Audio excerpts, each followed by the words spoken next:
Es un verdadero placer contar con la participación de todos ustedes en este evento tan especial. Mi nombre es Greg Sherwood.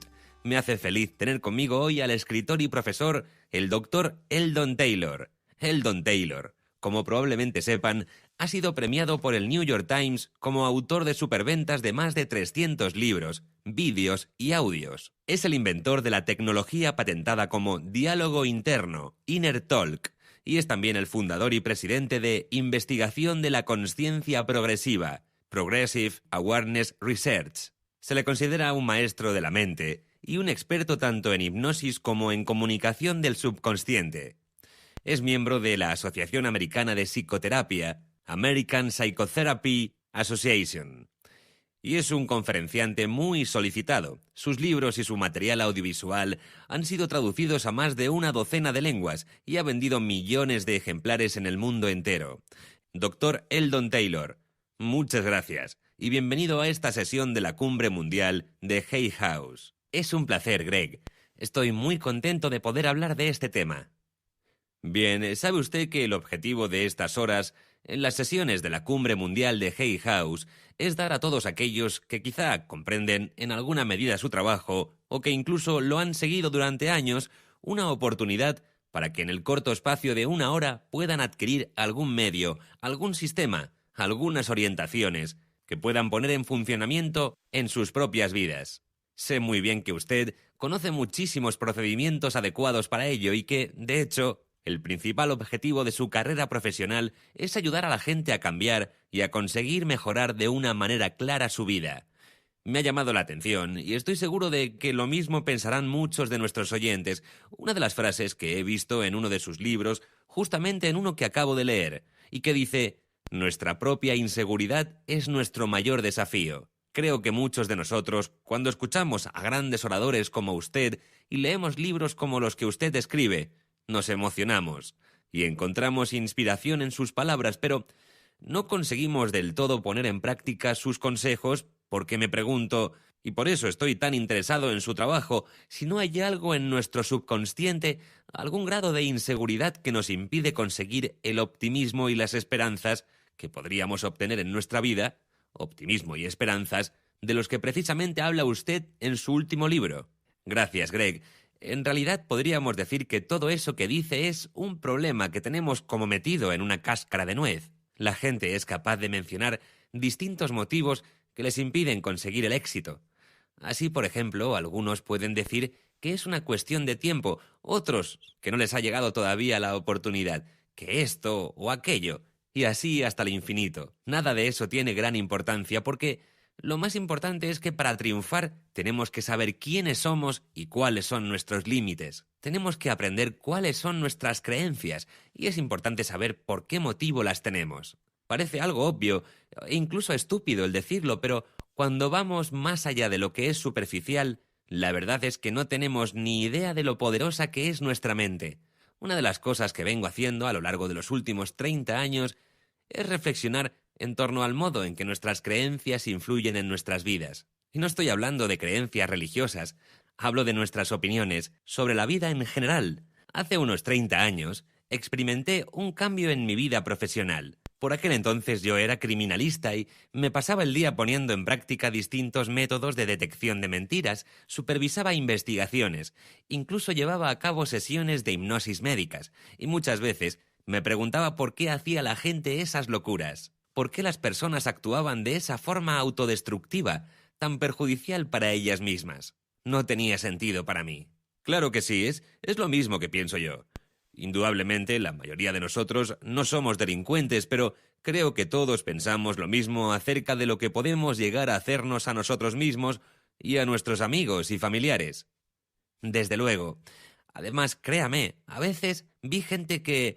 Quiero decir, si usted ha tenido un accidente, por ejemplo, si alguien ha entrado en su casa a robar, o ha perdido algo, o ha sufrido un robo, no se puede elegir a una o dos personas para que pasen por el test de detección de mentiras. Según nuestras leyes, el funcionario encargado debe traer a todo aquel que haya tenido acceso al lugar. ¡Vaya! Así que muy a menudo ocurría que hablaba con personas que eran muy honradas, pero comprobaba por las reacciones que tenían cuando se sometían al test que nos estaban engañando. Bueno, pues para descartarlos como implicados en un robo de importancia, yo tenía que encontrar esos otros factores que les hacían reaccionar de ese modo. Y esos otros factores eran muy variados. Bueno, estaba claro que ellos no se habían llevado los $3.000 que faltaban, pero lo que sí que habían hecho es dejar pasar a sus amigos al teatro sin cobrarles. O a lo mejor, lo que sí que habían hecho es abusar de la barra libre de un bar. O habían robado, es cierto, pero hace 1000 años, gasolina, a su vecino, que era agricultor. Y eso es lo que ocurre, que uno siempre puede tener invariablemente una larga lista de hechos que empañan nuestra integridad en cualquier intento o propósito que nos planteemos. El problema es que nuestras investigaciones han probado que mentir, aunque sea una sola vez, es malo para nuestra salud. Sin duda. Volvamos a los resultados de las investigaciones. No hay duda de que la integridad es una herramienta muy importante en nuestras vidas, pero no es un tema del que oigamos hablar a menudo hoy en día. Llegar a saber quiénes somos, Greg, quiénes somos de verdad, implica que debemos averiguar cómo hemos llegado a ser lo que somos y cuáles son nuestras creencias. La gente, por ejemplo, no entiende que en la actualidad tenemos conocimientos muy sólidos que nos explican por qué un individuo, por ejemplo, una persona con trastornos de personalidad múltiple, en una de sus personalidades puede tener los ojos azules y después chasquea los dedos y cambia de personalidad, y su color de ojos es marrón. La verdad es que cuando leí que ocurren cosas así, me costó creerlo, Eldon. Pues ocurren. Quiero decir que cuando yo iba al colegio y me educaron, bueno, pues yo creo que no me he distanciado mucho del que era, y a usted le ocurrirá lo mismo. Sí, me parece que crecimos dentro de la misma generación freudiana. Sí, de creencia obsoleta, me imagino, ¿no? Así es. Ya sabe, se nos decía que nuestro ADN estaba rígidamente conectado, que no había manera de cambiarlo, y eso era todo. Nos enseñaban otras muchas falsedades, como que los test de inteligencia eran inmutables, o que no existía la neuroplasticidad. Creo que la palabra ni existía por aquel entonces. Lo único que nos decían era que las células de nuestro cerebro empezaban a morir a la edad de 32 años aproximadamente, y que no podían regenerarse después.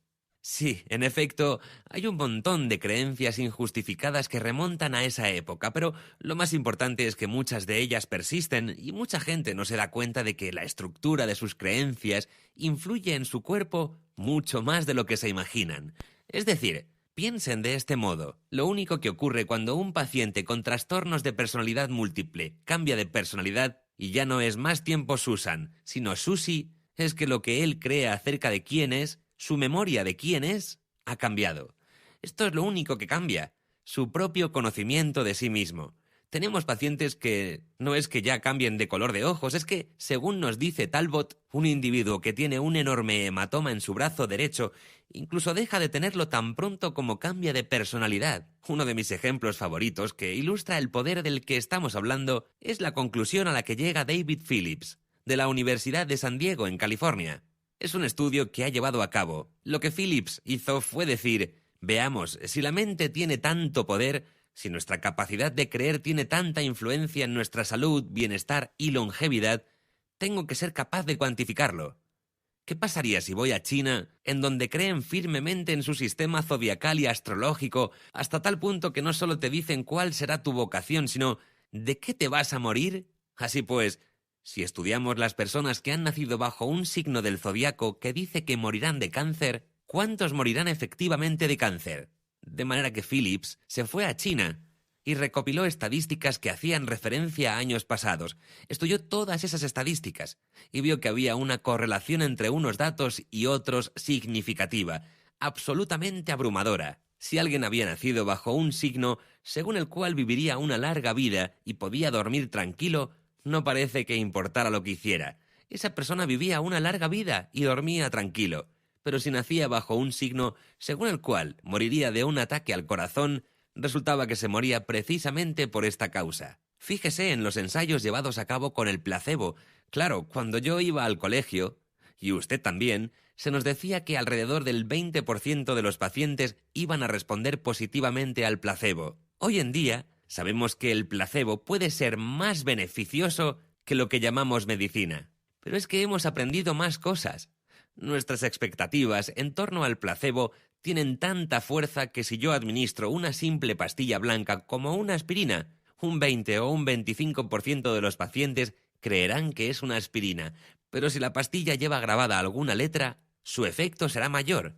Y si en lugar de pastilla damos una cápsula, todavía mejor. Y si además le ponemos un color a la cápsula, en función del color que sea, el efecto será más poderoso todavía. Y si presentamos la cápsula en un envase muy llamativo, entonces todavía más. Si en lugar de darle una cápsula le ponemos una inyección, usted podrá comprobar que lo que ocurre después tiene mucho que ver con el grado de expectación que tiene usted en su mente sobre el poder que ejercen este tipo de medicinas.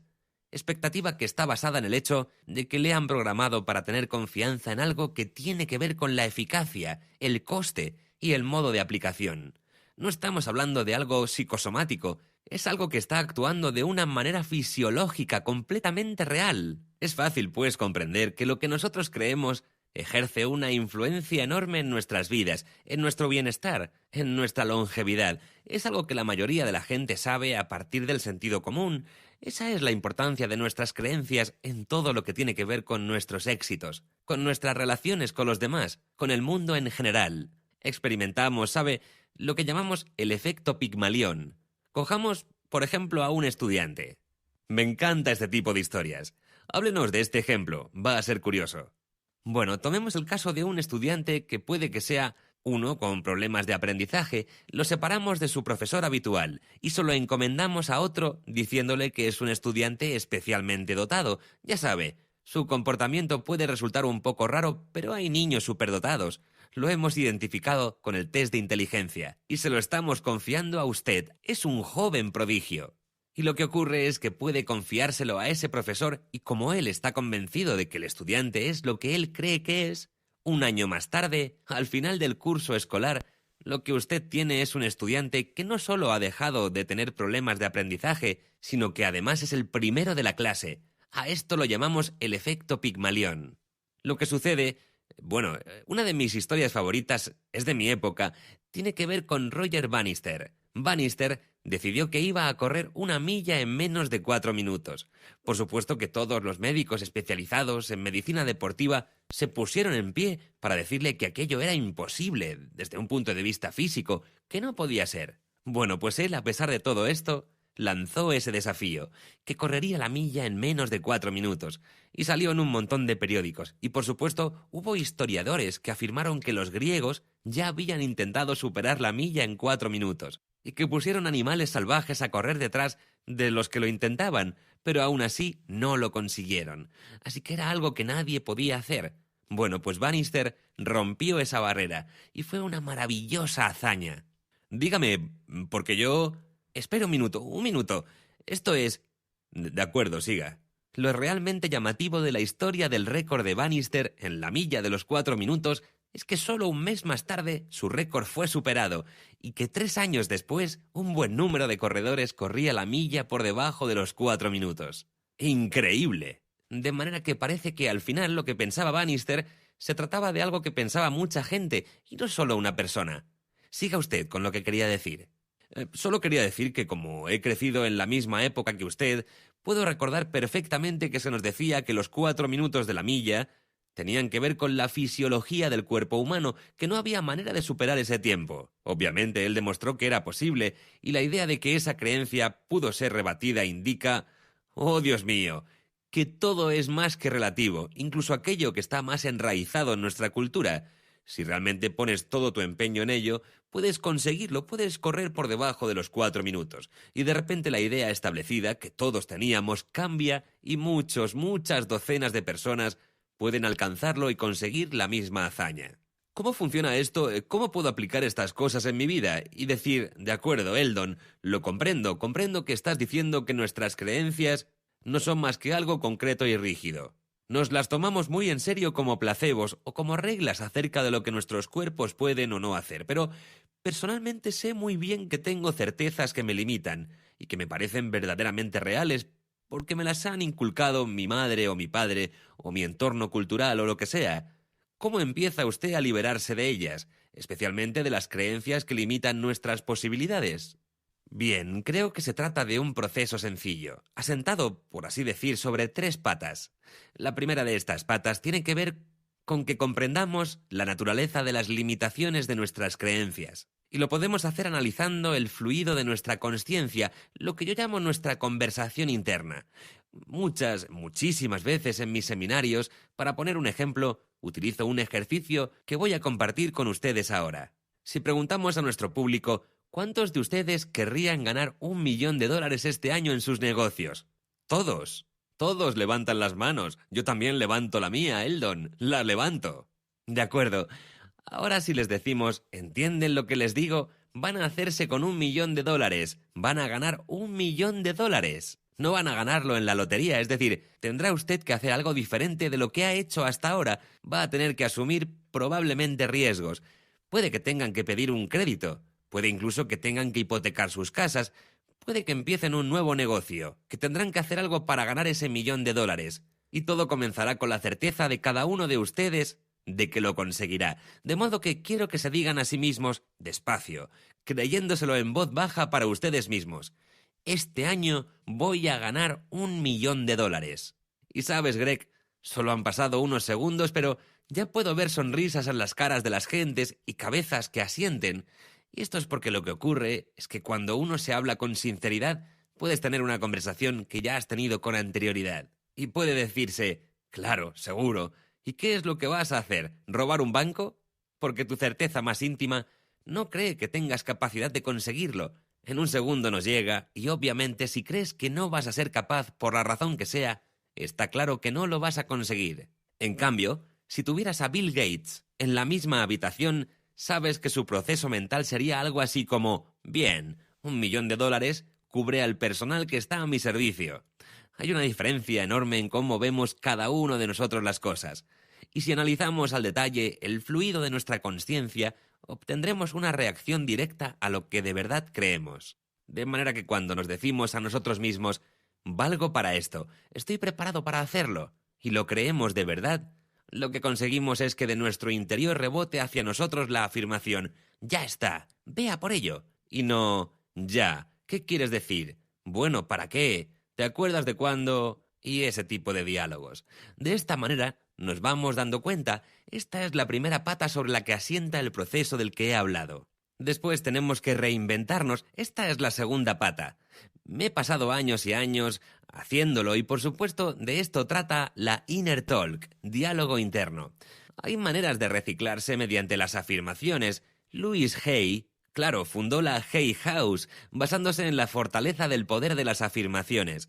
Las afirmaciones que nos dicen a nosotros mismos que somos buenos una y otra vez. Mediante la repetición, la respuesta, tienen mucha eficacia. Desgraciadamente, hay aspectos del comportamiento humano, de la personalidad humana, diría yo, que no son una ayuda para estas afirmaciones. Menos mal. Me alegra saber que está usted dispuesto a admitirlo, porque pienso que hay muchas personas que, como yo, lo han intentado y que lo han conseguido hasta cierto punto, pero que se sienten como si hubieran tropezado con una pared de ladrillos que ellos mismos han levantado, y no sé si usted lo llamará dudas internas en torno a nosotros mismos, o comportamiento autodestructivo, o únicamente creencias nocivas, rígidas y concretas. Bueno, podemos tener distintas estrategias para afrontar este tipo de situaciones.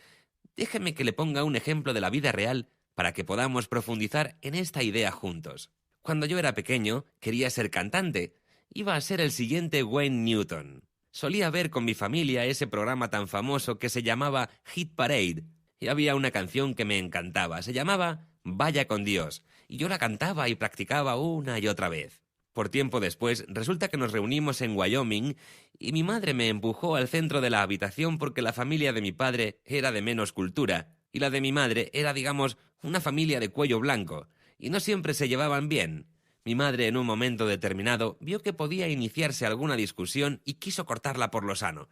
Y por eso me empujó. Bueno, me colocó en medio de ese grupo de personas tan serio y dijo, «Mi hijo canta». En ese momento se me quebró la voz. Salí de la habitación con lágrimas en los ojos. Fue un momento en el que me quedé petrificado, ¿sabe? Tuve que haberme dicho en algún nivel interno, ya está, no soy Wayne Newton, no voy a volver a hacerlo más. De acuerdo, no volvamos hacia atrás. en lugar de tener 6, 7, 8 años o los que tuviera en ese momento. Ahora estoy investigando en la prisión del estado de Utah y estamos trabajando en la manera en la que los internos deben hablarse a ellos mismos y reducir su carga de hostilidad y agresividad, interrumpiendo quizás su grado de receptividad, ¿de acuerdo? El trabajo que estamos haciendo está generando expectación y está teniendo mucho éxito. De hecho, el sistema penitenciario lo está asumiendo, lo está poniendo en práctica. Un amigo mío, William Guillory, me dijo: «Hey, Eldon, me encantaría que compartieras tu trabajo con un grupo de mis mejores alumnos en la Universidad de Utah». «Por mí encantado, Bill. ¿Cuándo sería?». Me lo dijo y yo le pregunté: «¿Dónde será la reunión?». Y él me dijo: «En el Kingsbury Hall». «¿Y por qué en el Kingsbury Hall, William?». Saben ustedes que en el Kingsbury Hall hay 1.200, quizá 1.500 asientos, y normalmente un grupo de los mejores alumnos suele ser pequeño. Por ejemplo, un grupo de 30 sería enorme en este caso.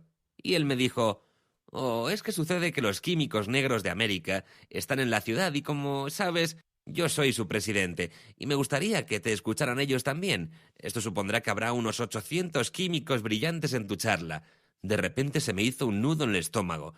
En esa ocasión, Greg, no podía decirte por qué, pero esa mañana conduje hacia el Kingsbury Hall, pero me detuve y me bajé del coche porque no era capaz de controlar los temblores del vehículo. Me quité el chaquetón y la camisa blanca de manga larga y me di una vuelta por la parte delantera porque para mí era evidente que tenía un neumático pinchado, por lo que no me era posible ir hasta allí. Después me volví a meter en el coche y me alejé. La verdad es que los temblores los causaba yo mismo, que estaba simplemente aterrorizado. Vaya, vaya. Tuvieron que pasar meses antes de que pudiera contarle a William lo que pasó de verdad.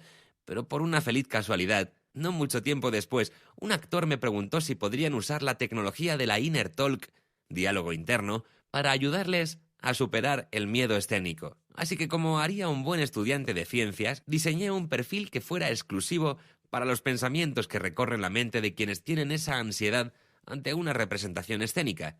Lo puse en un programa, dejé mi despacho tarde la noche del viernes y conduje hasta una habitación que había reservado. Entré, ya tarde en ella, y decidí que tenía que contrastarlo y repasarlo. Oí el programa antes de enviarlo el lunes siguiente. Me senté en mi cama y me recosté para repasar algunas notas y me quedé dormido. ¿A que no sabe qué pasó entonces? Pues que soñé con el día de la reunión de Wyoming y con mi madre. ¡Increíble! En otras palabras, volví a revivir aquella experiencia. Me puse tieso en la cama y supe inmediatamente cuáles eran las afirmaciones que teníamos que utilizar para neutralizar la ansiedad escénica. En ese momento, entendí por qué me daba pánico hablar en público. Era por esa experiencia. No lo hubiera descubierto, probablemente no estaríamos teniendo esta conversación en estos momentos. De manera que imagino que usted estará... Ahí está el asunto. Cuando eres pequeño puede pasar que te asusta algo. Tu habitación está a oscuras y hay como un coco en el rincón y llamas a tu madre, a tu padre: «Venid», y ellos encienden la luz y te das cuenta de que no hay nada, que ha sido la manera en que has dejado la ropa encima de la silla o de la puerta, ¿sabes? Te ríes, ellos también se ríen, cierran la puerta, apagan la luz y se van. Apagan la luz con alegría. Después cierran la puerta y se van. Todo está bien. La imagen, el cuerpo que formaban las ropas, sigue estando ahí, en la habitación, pero hay una diferencia enorme. Ahora tú sabes de qué se trata. Y como lo sabes, has perdido ya el poder que tenía sobre ti. Y así, lo que yo trato de explicar es que muy a menudo nosotros tenemos que hacer esos descubrimientos para poder sentirnos libres. Por muchas afirmaciones que te hagas a ti mismo, no vas a cambiar eso. Puedes hablarte a ti mismo hasta la extenuación. Tengo que ser positivo, confío en mí mismo, voy a dejar de temblar, voy a dejar de temblar. En fin, ¿sabe? Cosas así. Simplemente lo que tenemos que hacer es ese descubrimiento del que hablaba antes. Una de las herramientas que yo he hallado, realmente hay 2 herramientas muy eficaces. Podemos tratar de ellas, pero antes he dejado lo que había considerado que era la segunda de las patas que he mencionado. Bien, hay 2 herramientas muy eficaces en esta cuestión. Y son la información subliminal y las afirmaciones. Pero a menudo estos conceptos son expresados de una manera muy oscura. Tengo mis dudas en torno a la información subliminal, porque no todo lo subliminal es lo mismo exactamente. Así, si uno puede tratar la información de una manera que la mente consciente sea incapaz de discriminar y por tanto de una manera en que ella sea incapaz de argumentar contra esa información, si uno puede poner esa información en su mente, si puede hacerlo mediante algo que nosotros llamamos sombreado en nuestra técnica diálogo interno, inner talk, si uno consigue poner esa información en su mente, entonces uno está ya poniendo en marcha su conversación interior. El otro método es la utilización de la hipnosis, un método ciertamente muy eficaz. Se puede hacer con ella muchos descubrimientos, pueden revelarse muchas cosas, pueden programar en gran medida lo que deseas que sean tus creencias mediante el uso de la hipnosis. Y la tercera, ¿puede alguien hacer eso? ¿Alguien que esté de acuerdo? ¿Podemos de hecho hacerlo por nosotros mismos? ¿O es algo para lo que no tenemos que acudir a un hipnoterapeuta profesional? Bien, ¿sabe usted? La respuesta a su pregunta es que la mayor parte de los casos sí que puede uno hacerlo por sí mismo. De todos modos, si la cuestión es un problema de salud de importancia, siempre es recomendable acudir a un profesional sanitario. Pero si de lo que estamos hablando es de motivación, de pérdida de peso, de dejar de fumar, si estamos hablando de confianza en uno mismo, de entusiasmo, en definitiva, si nos referimos a problemas tales como el problema de hiperactividad y de atención, o de eliminar una verruga, entonces sin duda alguna estamos hablando de problemas que se pueden remediar en casa, sin acudir a nadie, porque la autohipnosis es un instrumento muy eficaz contra todos estos problemas. Sin embargo, una vez dicho esto, es curioso que usted diga, ¿es interesante que vayamos a un profesional? Y es que la verdad es que vamos cada día a un profesional, y eso mismo es una parte importante del problema al que nos enfrentamos, ¿sabe usted? La gente se sienta delante del televisor y no se da cuenta de lo importante que es el tiempo que dedica a estar delante del televisor. Lo sabemos por investigaciones muy profundas. Yo le pongo a usted, George, o a cualquier otro, sentado delante del televisor y le ofrezco $500 para que se siente ahí y permanezca en lo que se llama consciencia normal beta. Si monitorizamos su actividad cerebral, básicamente serán 3 los estados por los que usted atravesará. Probablemente son 4, pero en el cuarto estado no se es capaz ya de ver activamente. El primer estado es el estado beta. En él hay aproximadamente de 15 a 30 ciclos por segundo de actividad cerebral en cualquier propósito o intención. El estado alfa presenta de 8 a 14 ciclos. Es el estado de cuando usted se encuentra en hipnosis. Es el de cuando está meditando. Es un corte legal, esa es la manera subjetiva por la que técnicamente nosotros identificamos o definimos el estado de hipnosis. Simplemente se trata de una alteración del estado usual de la actividad cerebral. Se llama, pues, alfa. De 8 a 14 ciclos por segundo. Cada vez que tenemos un sueño o movimientos rápidos de ojos, estamos en alfa. Cada vez que nos quedamos dormidos, esa especie de estado de abatimiento en el que nos estamos quedando dormidos, o bien el estado en el que estamos cuando nos vamos despertando, estados que llamamos también hipnopómpico o hipnagógico, respectivamente, todo eso es alfa. Para poder aclararlo rápidamente, le diré que todo lo que esté por debajo de ese estado lo llamamos zeta. Podemos estar en ese estado zeta cuando meditamos muy profundamente o es una hipnosis sonambulística. Por debajo de zeta se halla el estado delta. Podemos decir que ya delta es casi un estado de coma. Por esta razón no lo utilizamos con frecuencia. Preferimos siempre pararnos en el estado delta, no ir más allá. Y ahí está la cosa, en pocas palabras. Si le pongo delante del televisor y le digo, aquí hay $500, quiero que esté en beta, le apuesto a que no lo consigue. Cuando la gente se pone delante de la televisión, usualmente tarda solo 30 segundos en estar en el estado alfa. ¡Increíble! ¿Y qué significa esto? Pues bien, mire, significa que si yo estoy puesto delante del televisor y en ese momento viene un comercial y me dice que hay una epidemia de gripe en la ciudad y que yo la voy a contraer, pero que puedo encontrar la solución si sencillamente voy a la farmacia y me compro el medicamento XYZ, yo efectivamente voy a contraer esa enfermedad. Se está creando en mí esa expectación. Es algo muy parecido a ir al hipnoterapeuta y que él nos hipnotice y nos diga, bien, usted va a enfermar, pero cuando usted despierte, deme otros $150 y yo le libraré del problema, ¿de acuerdo? Sorprendente. Y es que cuando prestamos atención a lo que sucede en los medios, nos damos cuenta de que, para no aburrirnos, tenemos que tener sensaciones que nos mantengan despiertos. Para conseguirlo tiene que haber, por tanto, muchos estímulos que nos generen esa impresión de estar despiertos. Vemos cada día en los medios cada vez más sexo y cada vez más violencia. Y nos preguntamos las razones de ello. Lo vemos también en los videojuegos y también nos preguntamos las razones. Hay mucha gente que podría decir, es un error simplemente. Y después de decirlo, siguen conectados a los medios y a esos videojuegos violentos con sexo. Pero nosotros sabemos lo que pasa. Con el tiempo, la exposición constante a la violencia, al sexo, a los problemas morales que preocupan a mucha gente. Lo que consigue es que el mensaje común a todo ello, el mensaje subliminal que con seguridad extraemos del televisor, es un mensaje que nos dice que nosotros somos incapaces, que no llegamos a lo que tendríamos que llegar y que esa deficiencia es tal que necesitamos adquirir el producto que nos venden. En otras palabras, si resulta que usted no es incapaz en modo alguno, no habrá razón para que compre el producto que quieren venderle, sea el que sea. Y para eso están los lemas publicitarios que nos llevan a un producto o bien a la organización y a la campaña de un político cualquiera. La idea de que usted es incapaz es la única gran idea de todo este montaje. A todo esto que acabo de decir, hay que añadirle el que cada vez somos más insensibles ante esos estímulos. Mire usted, si retrocedemos a los años 50 o a los 60. Sí, yo diría que era a últimos de los años 50, Greg. No sé si usted se acuerda de Marilyn Monroe con su falda levantada. Claro que sí. Con su falda que se le levantaba por el aire que salía de un respiradero de ventilación que había en la acera. Y eso entonces era excitante. Pero ahora sería aburrido. Y esa es la razón del aumento constante de todos los números que podemos constatar con facilidad. Mire, por ejemplo, voy a coger el caso de la película de Sylvester Stallone, First Blood. Primera sangre, ¿le parece? Claro, de acuerdo. Pues mire, si usted ve esa película, First Blood, se dará cuenta de que el número de personas asesinadas en toda la película es solo una persona. Y eso era 1982. En cambio, en First Blood 2, Rambo, el número total de personas muertas violentamente era ya 69. En 1985, solo 3 años más tarde.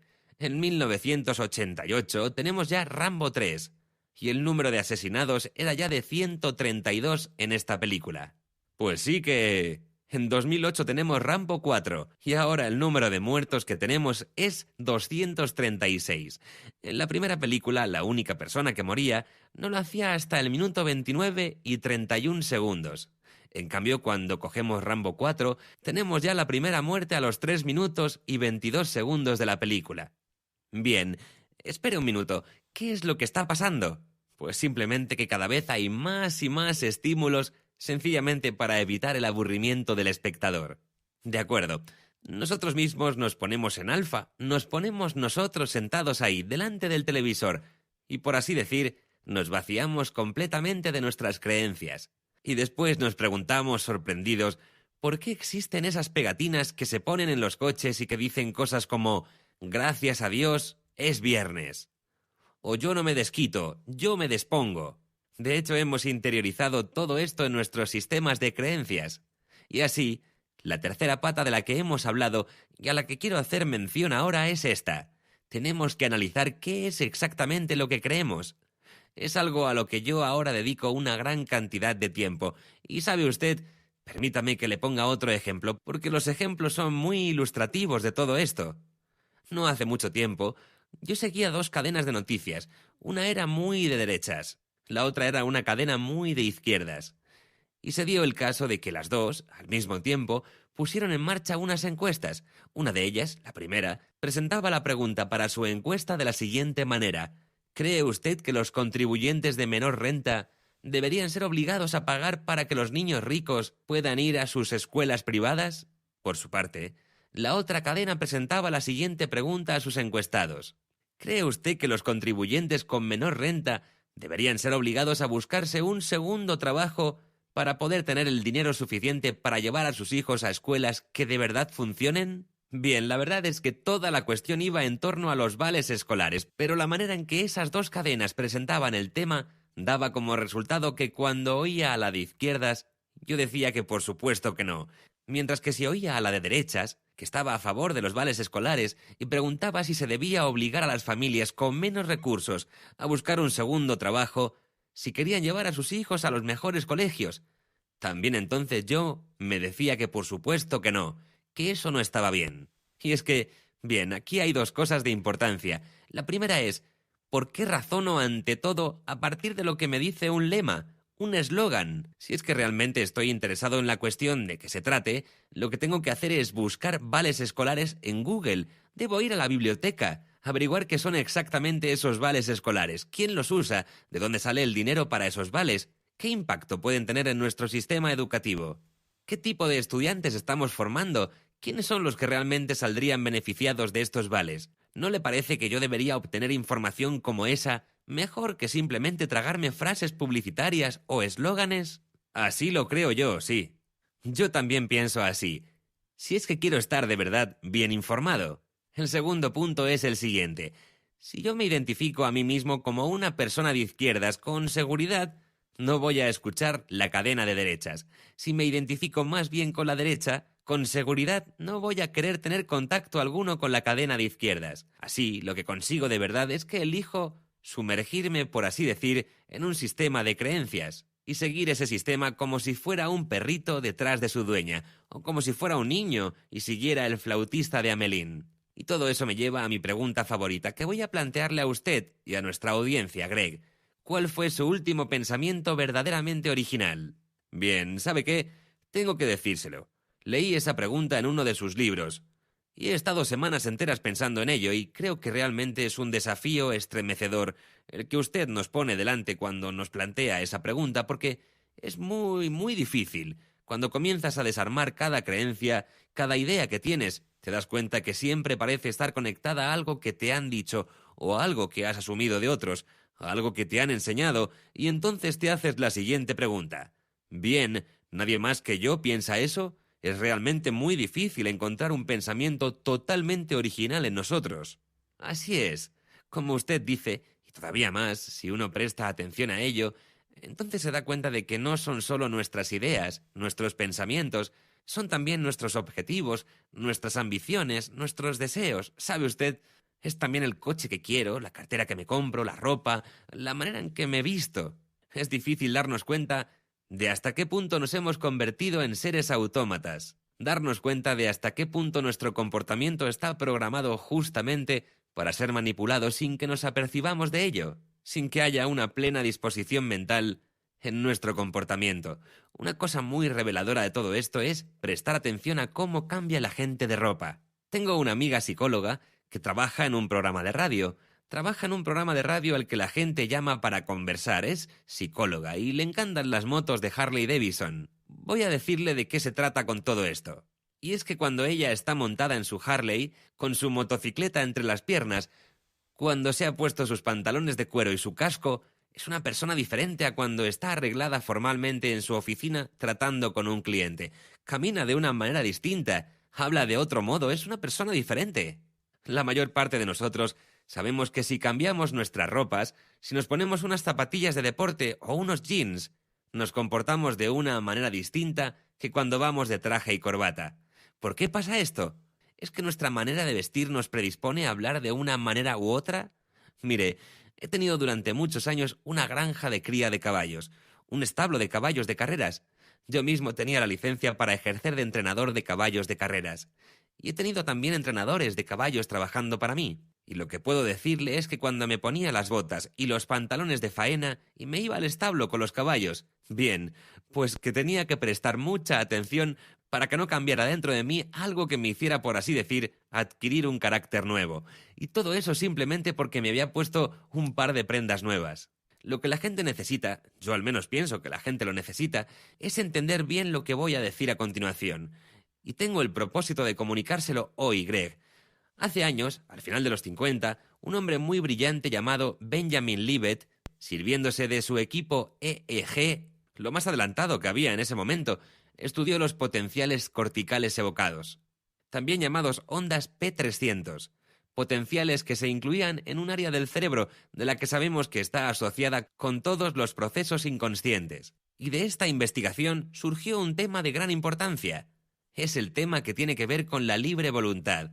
Si antes de que llevemos a cabo un acto consciente o tengamos un pensamiento, uno u otro, están precedidos por una actividad en el área de lo inconsciente. ¿Puede decirse en propiedad que tenemos libre voluntad? Era sin duda alguna un tema de debate muy interesante que surgió a partir de los muchos trabajos de Libet, pero incluso hoy en día es de total actualidad. Está totalmente vivo porque nosotros ahora ya no tenemos que servirnos de medias aproximadas, porque tenemos algo llamado fMRI. Así, sirviéndonos de imágenes obtenidas por resonancia magnética, podemos ver en tiempo real cómo el cerebro toma decisiones, y así puedo decirle, sin el menor atisbo de duda, que un técnico en fMRI sería capaz en muchas ocasiones de decirle a usted lo que usted va a decir 10 segundos antes de que usted sepa lo que va a decir. Es muy importante que comprenda esto, que lo comprenda todo el mundo. Su inconsciente está decidiendo el 90% de las cosas que va a hacer, y un técnico en MRI será capaz de conocer antes que usted mismo las decisiones que usted de hecho tomará. Es increíble. Ahora que usted ha comprendido perfectamente esto, tiene que pararse un momento y decirse: entiendo todo esto, lo entiendo. ¿Qué importancia tiene toda la información que hemos estado introduciendo en nuestro subconsciente? En el lenguaje ya anticuado de los programadores de ordenadores se hablaba de GIGO. Garbage in, garbage out. Esto es, de basura que se introducía en los programas y de basura que se sacaba de ellos, ¿verdad? Así pues, si usted se da cuenta de que nuestra mente está consumiendo toda esa información procedente de los medios de comunicación, si cae en la cuenta de que nuestra mente está consumiendo todo lo que viene de la televisión, de los ordenadores y de los juegos a los que jugamos, si consumimos todo eso, cuando nos planteamos el dilema ¿hago esto o aquello o no lo hago?, ¿cómo piensa usted que se toma esa decisión? Si viene un tipo y corta el tráfico a las 5 de la tarde, al volver del trabajo, y usted se ve en ese momento agitando su puño cerrado mientras toca y toca la bocina de su automóvil, y toda su adrenalina se dispara, quizás se pregunte: ¿por qué dejo que tonterías como esta me saquen de quicio? Bien, es por las razones que ya le he enseñado. Lo que sucede es que no es realmente usted quien ha tomado la decisión de comportarse de esa manera. La decisión vino de su subconsciente. Hay un colega, yo seguí no hace mucho un curso CEU sobre las adicciones, un hombre encantador. No sé si debería o no decir aquí su nombre porque no tiene que hacerlo. Puede ser algo un poco embarazoso para él. Bien, era el dinamizador del curso, un hombre pero que muy bien preparado para lo que hacía, y me contó una historia sobre sí mismo. Me dijo: ¿sabe usted? Puede darse cuenta de que tengo algo de sobrepeso. Y de hecho tenía mucho sobrepeso. Pues bien, quiero que sepa que la verdad es que me he quitado bastantes kilos, y me ha costado mucho conseguirlo, y todo comenzó, y esto es muy relevante para una parte de nuestro comportamiento, algo que creo que todos nosotros hemos experimentado alguna vez. Todo comenzó cuando decidí que iba a perder peso, porque iba a dar este curso sobre adicciones, y a fin de cuentas, la comida es también una adicción. Y me puse a pensar en eso, y pensé lo que iba a hacer. Me acababa de mudar a una nueva ciudad y decidí que, puesto que allí no había ningún establecimiento de la cadena Krispy Kreme Donut y yo tenía que coger la autopista para ir a uno, bien, pues lo que yo haría es dejar de ir a los Krispy Kreme. Así, sin duda, perderé peso porque soy capaz de comerme en un día una docena de donut de los que venden en Krispy Kreme. ¡Guau! Continuó él diciéndome. Así pues, renuncié a ir a Krispy Kreme. Ya habían pasado un par de meses y lo estaba haciendo bien, estaba perdiendo peso. Un día tuve que coger la autopista para salir de la ciudad, y en cuanto cogí la carretera, me vino la idea a la cabeza. Los donuts de Krispy Kreme. Me dije a mí mismo: no seas tonto, lo has hecho muy bien, no vas a pararte en un Krispy Kreme. Y a continuación, yo mismo me respondí y me dije: pero te vas a parar y te vas a tomar un café. Pero es que no te vas a conformar con un café. Bien, la verdad es que te has portado muy bien durante mucho tiempo, y un donut no te va a hacer daño. Sí, pero es que no vas a tener bastante con uno. Siempre comes más de uno. Pero no tienes por qué hacerlo una vez, tú tienes más fuerza de voluntad que eso. Sabes que comerte un solo donut está bien. Y después de todo, la taza de café te la vas a tomar de cualquier manera. Me dijo que estaba teniendo toda esa conversación consigo mismo en su cabeza cuando se dio cuenta de que había salido de la autopista y estaba estacionando su automóvil en el aparcamiento del Krispy Kreme. Es muy extraño. De alguna manera casi inconscientemente había tomado ya la decisión, al menos la fundamental. Sí, así es. Gracias a procesos de comportamientos automáticos, estaba ahí. En su defensa me dijo: Cuando me di cuenta de dónde estaba, me fui del lugar. Pero no me fue fácil. ¿Sabe usted? Esa especie de diálogo de ese señor que usted nos ha contado me parece que es un diálogo que todos nosotros tenemos todo el tiempo acerca de un asunto o de otro. Ya se trate de plantarle cara a nuestro jefe, ya de enfrentarnos a problemas de peso o de sentarnos a hacer nuestro trabajo con un poco más de esmero para así mejorar nuestra posición en nuestra empresa. Él fue capaz de salirse de esa especie de conducción subconsciente que lo había llevado hasta el Krispy Kreme y tomó una decisión consciente que probablemente fue muy buena para su salud. ¿Hay alguna técnica para ello? ¿Por qué él fue capaz de hacerlo mientras que, como muchos de nosotros, durante muchos años nunca había intentado siquiera cambiar su comportamiento? Bien, por eso he contado esta anécdota, porque ahora se trata de la tercera pata. La técnica para ello viene como resultado de la consciencia. Cuando yo soy consciente de que esos procesos de conducta son automáticos, de que esas decisiones han sido tomadas por mi inconsciente sin contar con mi consciencia, puedo intentar cambiar ese estado de cosas. Puedo perfectamente. El libro breve que usted mencionó, Self-Hypnosis and Subliminal Technology, se vende en Amazon.com por algo así como $15, y es realmente todo un curso sobre eso.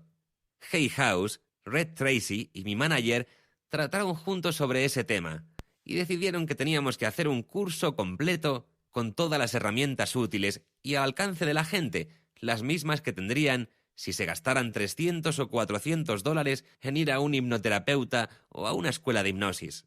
Y así, este breve libro proporciona todas las herramientas que se usan en la autohipnosis, enseña cómo hacerla.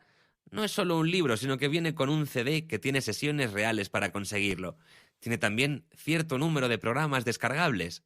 Tiene un localizador de recursos uniforme, URL, que te dice cómo crear tu propio programa subliminal que sin duda alguna funcionará.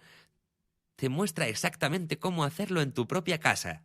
Solamente un testimonio muy breve.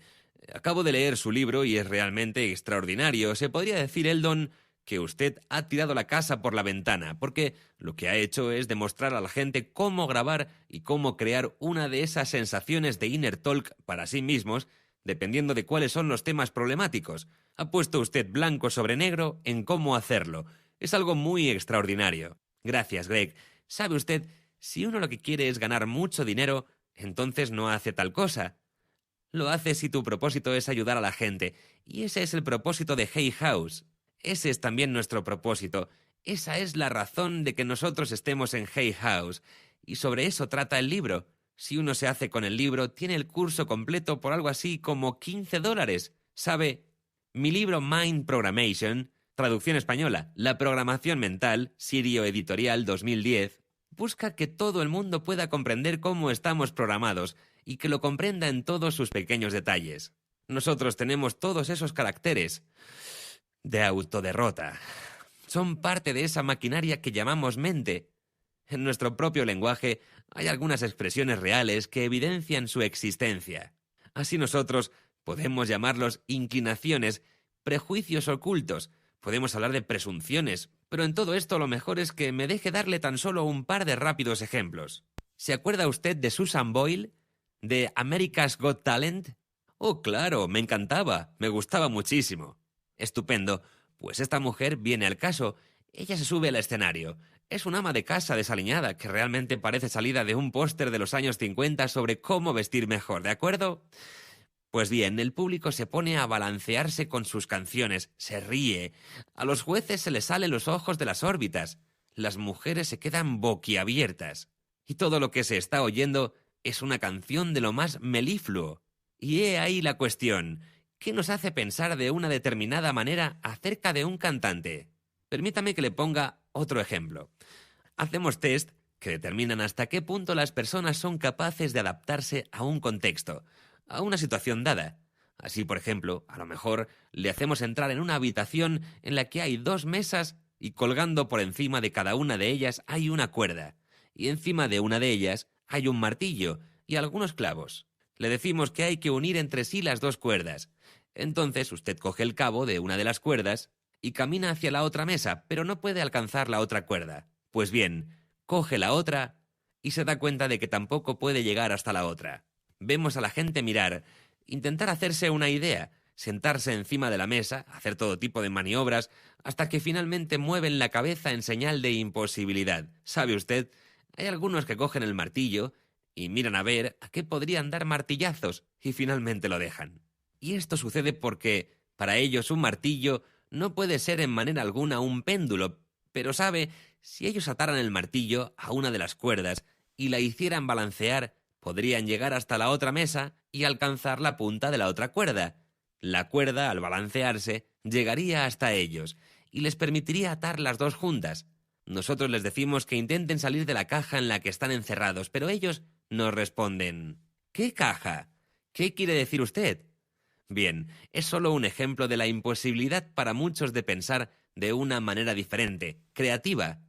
Piense en este otro ejemplo, es uno de mis favoritos. Quiero que todo el mundo, usted también, Greg, piense en la saliva que tiene en su boca. De acuerdo. Hágala girar en su boca. Imagine cómo sería si no la tuviera. Me gusta mucho la mía, porque sin ella no podría hablar, así que, en una escala de 1 a 10, yo le doy a la mía un 9,5. Le daría un 10, pero no tengo tanta como quisiera tener. Ahora lo que quiero que haga es que se imagine que hay un vaso de cristal delante de usted, y quiero que escupa algo de esa saliva en el vaso. Quiero que a continuación usted se la vuelva a beber. ¡Qué asco! Venga, vale. No, muchísimas gracias, de verdad. Para usted, como para el 99% de la población, la saliva que ha escupido en el vaso es asquerosa, mientras que la saliva que está en su boca está muy bien. Y entonces tenemos que preguntarnos, ¿y eso por qué? Estaba en mi boca. Solamente ha estado fuera de ella un segundo o dos. En esta situación dada, ¿qué es lo que me hace ver las cosas de una determinada manera? Jesse Jackson cuenta una historia, y perdóname, pero es que es una historia que hace falta valor para contar. Cuenta que una noche volvía de una conferencia. Estaba oscuro, estaba volviendo a su hotel, y escuchó a alguien caminando rápidamente hacia él. Eran unos pasos pesados que venían por detrás. Se alarmó, se dio la vuelta y cuando vio que se trataba de unos hombres blancos, se tranquilizó. Se tranquilizó. Muy interesante. Ahora bien, en el caso de Jesse Jackson, admitir ese prejuicio, sí, implica echarle mucho valor. Todos tenemos esos prejuicios ocultos, tenemos todos esos mecanismos mentales. La razón por la que escribí Choices and Illusions, traducción española, Decisiones e Ilusiones, Obelisco 2008, y Mind Programming, traducción española, La Programación Universal, Sirio Editorial 2010, los dos libros, los dos en Hay House, era mostrar paso a paso cómo adquirimos esos prejuicios, qué son exactamente y cómo librarnos de ellos.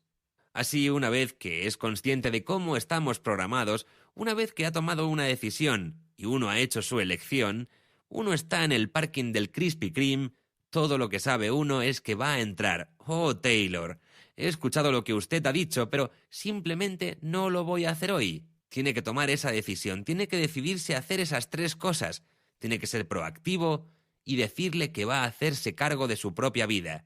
Una vez que esto sucede, Greg, podría estar con usted horas y horas contándole miles, literalmente miles de casos de gente que ha aplicado este método en su vida y la ha hecho cambiar de una manera inimaginable, que ha cambiado su vida tanto que parece increíble. Bien, quiero que sepa que me siento muy inspirado por todo esto. Yo he leído 2 de sus libros, incluyendo el que trata de la autohipnosis, y sé que este método está ahí, que usted lo ha hecho muy accesible, pero usted también dice otra cosa que es muy interesante. En particular, para aquellos de nosotros que hemos dedicado mucho tiempo a pensar en cómo mejorarnos a nosotros mismos y hemos leído un montón de libros sobre el tema. Y es que usted dice un par de veces en cada uno de esos libros algo que es para mí muy esclarecedor, y por eso quiero que le dediquemos algún tiempo, porque está un poco en contradicción con lo que oímos de muchísima gente que trabaja en este campo. Bien, no voy a darle una cita textual, pero fundamentalmente usted dice que no hay una solución mágica. Nuestro subconsciente tiene esas creencias y esas creencias son como posesiones nuestras, y no es fácil desprenderse de ellas en un abrir y cerrar de ojos. Tiene razón. Tiene toda la razón. Y es que yo pienso que hoy en día vivimos en una sociedad que, desgraciadamente, está obsesionada con la gratificación inmediata, instantánea. Muchas de las cosas que hacemos en nuestra sociedad son cosas de usar y tirar. Todo se puede desechar, todo se puede convertir en residuos. Sencillamente nos hacemos con uno nuevo y ya está. Y cuando se tiene esa disposición mental, uno puede pensar, ¡Qué bien! Voy a hacer esos cambios de esa manera en tal cantidad de tiempo y etcétera, etcétera. Yo no conozco a nadie que haya sido capaz de sacar el conejo de la chistera y cambiar en un instante unos comportamientos con los que lleva toda la vida. Lleva tiempo. Es una labor para hacer poco a poco. Nuestras ideas, nuestras informaciones sobre todo esto son el resultado de un trabajo continuado. Hay un librito maravilloso al que yo tengo mucho cariño. Mucho. Se llama A Little Book on the Human Shadow. En español puede verse Encuentro con la sombra, el poder del lado oscuro de la naturaleza humana. Kairos, 2000, de Robert Bly. En él, Robert Bly nos habla sobre el lado oscuro de la naturaleza humana. Gracias a investigaciones muy profundas, sabemos que hay un lado oscuro en la naturaleza del ser humano. Yo no quiero entrar propiamente en este tema, trato sobre ello en alguno de mis libros, pero hay 10 trabajos fundamentales que nos han mostrado, que nos han explicado por qué la gente no sale corriendo a ayudar a alguien que está siendo atacado.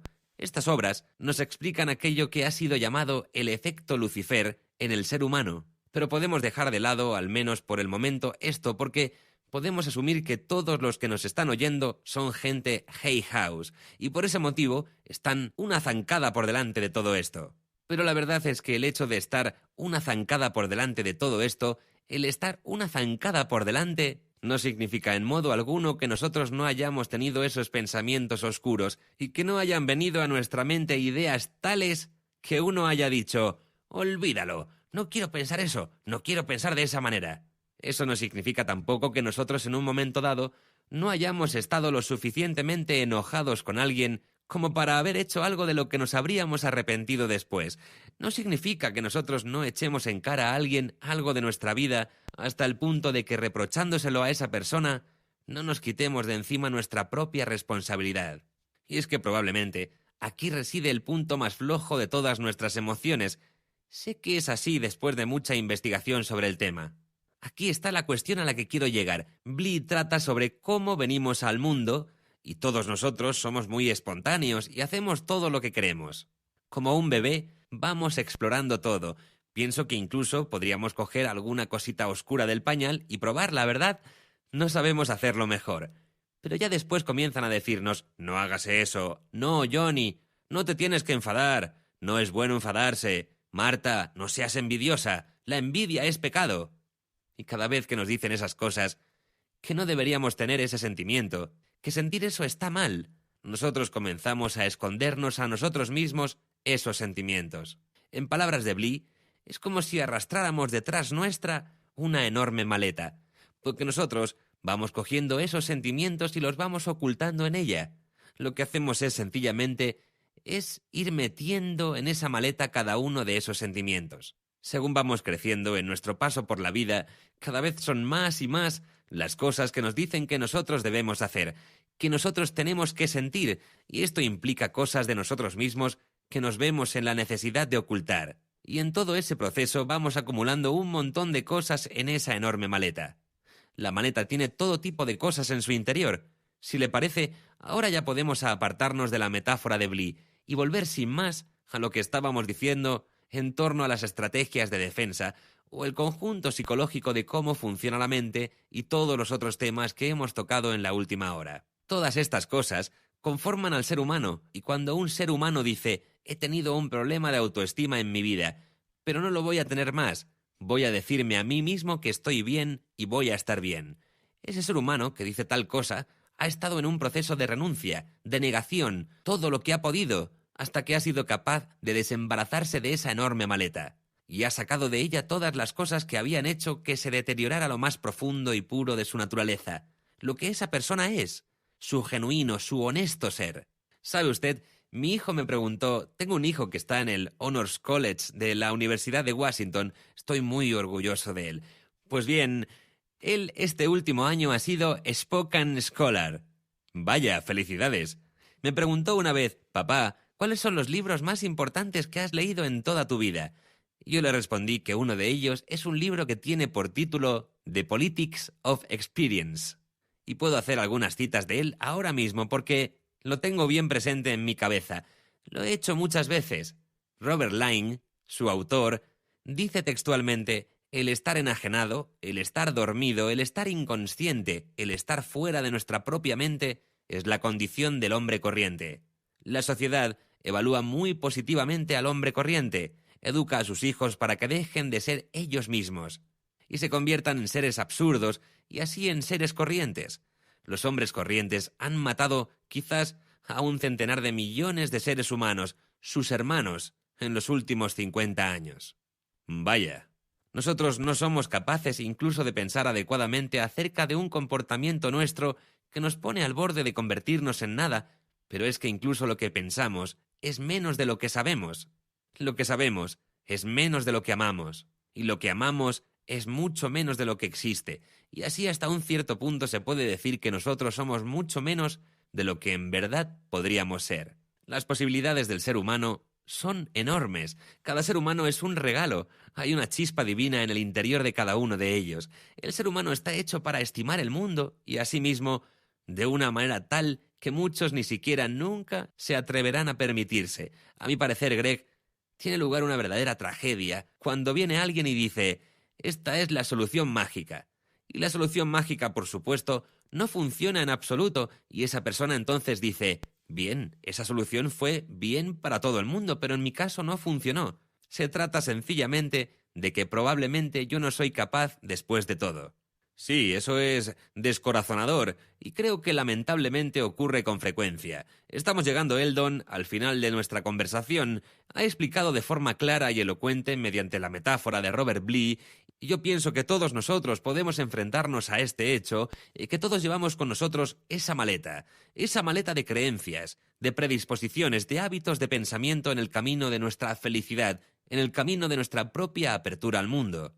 Ha mencionado también que realmente puede sernos de gran utilidad el ser conscientes de todo ello, quizás usando la autohipnosis para explorar cuáles fueron las experiencias iniciales que hicieron que algunas de esas creencias se instalaran en nuestra mente. ¿Hay alguna otra cosa más que nosotros podamos presentar hoy ante nuestros oyentes, juntamente con la afirmación de que hay un método, de que hay cosas que uno debe pensar para ayudarse en el proceso de ser consciente de uno mismo y con ello quizá llegar incluso a tener pensamientos originales en última instancia? Pues bien, voy a volver atrás y voy a decirle lo mismo que digo al cierre de mi programa de radio cada semana cuando lo emito en Hay House Radio. Y es que siempre es importante, siempre es muy importante creer en uno mismo. Así pues, quiero decirles que si ustedes se hacen un propósito y alguna vez les viene a la mente un pensamiento que traiciona ese propósito, tienen a su disposición fácilmente un botón que apretar. Y es uno sencillo, pues se trata tan solo de decirle a ese pensamiento: desaparece, desaparece, desaparece. Si tienen un sentimiento negativo, si les parece que el mundo se está cayendo encima de ustedes, si están de mal humor, dense cuenta de lo siguiente. Su cerebro es primitivo, simplemente sonrían, solo sonrían y su cerebro no sabrá que le están engañando. Su cerebro se pondrá a bombear endorfina en su cuerpo y usted se sentirá mejor. Engáñenlo hasta que lo consigan. Pero sobre todo, crean en ustedes mismos. Esa es la clave. Bien, doctor Eldon Taylor, muchas gracias por esta hora tan inspiradora. Ha sido para mí todo un regalo haber podido dedicar este tiempo a charlar con usted justo después de leer sus 2 libros. Ha sido un placer. Gracias por su tiempo. Al contrario, el placer ha sido mío. He disfrutado de cada minuto. Gracias, Greg. Que le vaya muy bien.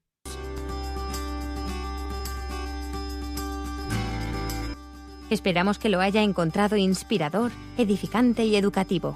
Este es un evento mundial y estamos contentos de que usted pueda unirse a nosotros para hacer el mundo un poco más pequeño.